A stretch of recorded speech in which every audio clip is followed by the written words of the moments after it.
आज हम वाणिज्यवाद की आलोचना और उसके पतन के कारणों पर दृष्टिपात करेंगे। जैसे कि हमने देखा कि वाणिज्यवाद जो है उसमें बहुमूल्य धातुओं के संग्रह पर बहुत ज़्यादा ध्यान केंद्रित किया गया और इसमें भी केवल मात्र सोना और चांदी के संग्रहण के प्रावधान रखे गए थे।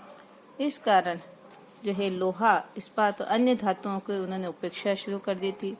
उन्होंने नियंत्रित व्यापार के स्थान पर मुक्त व्यापार का समर्थन किया। कालांतर में विचारधारा में लोगों की विचारधारा में परिवर्तन होने लगा और उन्होंने कहा कि व्यापार पर राज्य का नियंत्रण के स्थान पर जो मुक्त व्यापार होगा उससे वह अधिक पल्लवित और फैलेगा तथा सफल होगा।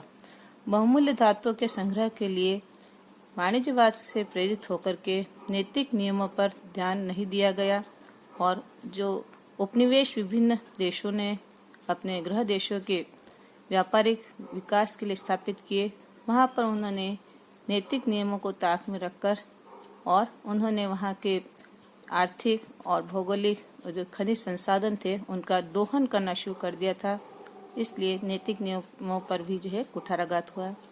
विदेशी व्यापार की जगह आंतरिक व्यापार और कृषि की उन्नति को ध्यान देने का समर्थन किया गया, क्योंकि लोगों का मानना था कि केवल विदेशी व्यापार से ही देश की आर्थिक स्थिति मजबूत नहीं होगी और कृषि के विकास की ओर तथा आंतरिक व्यापार के वृद्धि की ओर भी ध्यान देना चाहिए।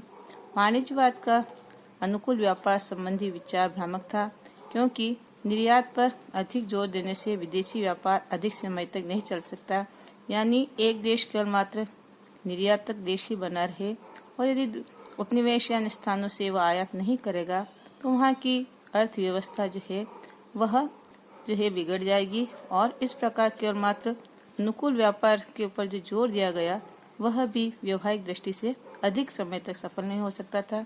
विदेशी व्यापार ने राज्य को शक्तिशाली बनाने हेतु व्यक्तिगत स्वतंत्रता पर भी प्रहार किया गया।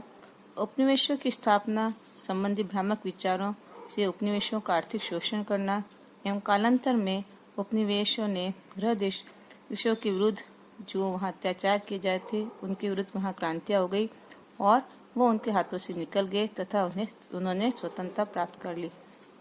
वाणिज्यवाद के पतन के जो कारण हैं उन कारणों में है फ्रांसीसी वाणिज्यवाद की असफलता का प्रभाव, यानी कोलबर्ट वाद जो वाणिज्यवाद की मूल विचारधारा थी उसका प्रारंभ फ्रांस से हुआ और जब फ्रांस में ही इसकी असफलता का प्रभाव दिखाई देने लगा जिससे इसकी लोकप्रियता में कमी आई।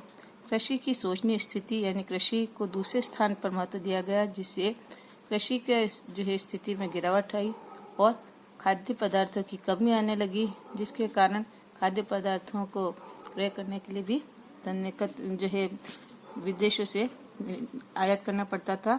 इसलिए उसके विरुद्ध भी फिर जो है विचारधारा जो है बलवती होने लगी।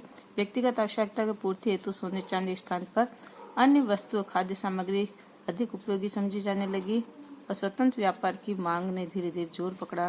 निरंकुश शासन के प्रति असंतोष की स्थिति उत्पन्न हुई और व्यापार वाणिज्य में सरकार हस्तक्षेप का विरोध होने लगा। इस प्रकार वाणिज्यवाद के विरुद्ध विचारधारा ने कालांतर में वाणिज्यवाद के प्रभाव को जो है धीरे धीरे कम कर दिया। धन्यवाद।